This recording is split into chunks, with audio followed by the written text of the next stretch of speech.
তোমাদের চোখে আমার বারুদ হওয়ার স্বপ্ন সাড়ম্বরে নয়, সবার অলক্ষ্যেই জ্বলে উঠতে চাই। তোমাদের সুরে সারা জাগাতেই আমি কণ্টক সংকল রুধিরাক্ত পথে রক্তধারার স্রোত হতে চাই। তোমাদের মনে আমার মমতাময়ী ভালোবাসার পরশমণি আবার ছুঁয়ে দিতে চাই।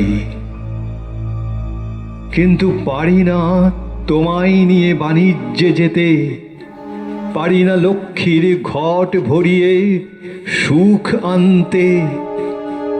রবি ঠাকুর যেমন আমায় দিয়েছিলেন আমার ইচ্ছে পূরণের গল্পকে সত্যি করে, তেমনি আমিও আজ 19-এর হাত ধরে যেতে চাই এগিয়ে, দূরে আরো দূরে।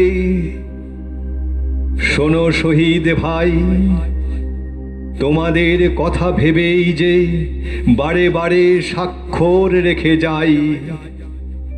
রোদে ঝলসানো জ্যৈষ্ঠের তপ্ত মাটিতে ভাষা শহীদের একাদশ পিঠে 19শে মের রক্ত রাঙানো লাল পতাকা, যা কিনা উড়ে চলে কৃষ্ণচূড়া আর লাল পলাশের ফুলে।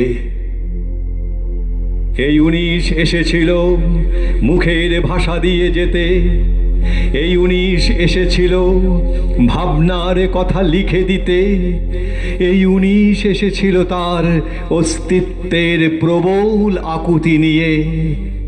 এই 19 আবার নতুন অবয়বে দেখা দেয় পোড়ামাটির শিল্পকলার টেরাকোটা মূর্তিতে। এভাবেই বেড়ে চলে 19-এর বৈভব অগণিত মানুষের হৃদয়ের দ্বারে। এভাবেই বেড়ে চলে 19 তার আত্মপরিচয় নিয়ে। বরাকের ভোরের আকাশ থেকে আজ বরাক সহ গঙ্গা যমুনা কৃষ্ণা কাবেরী একাকার হয়ে যায় 19-এর আয়োজনে। সুনীল সত্যেন্দ্র সুকোমল আর চণ্ডীচরণ তরণী বীরেন্দ্র, কানাই হিতেশ কুমুদ আর কমলা শচীন্দ্র।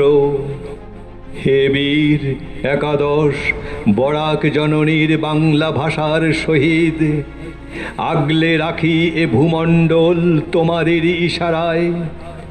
মর্যাদা যা আসে আসুক, দিতে তো পারি শত সহস্র হাজার প্রাণে সংগ্রামী অভিনন্দন। জানি আমি বাংলা ভাষাই যে জাগাবে চেতনা, হোক না নোবেল চুরি। এই কথাটি মনে রেখেই শপথ যে আজ করি। আসবে প্রতিবার 19শে মে, আসবে আমাদের সংগ্রাম, আসবে আবার সবাই দিতে বাংলা ভাষার যোগ্য দাম।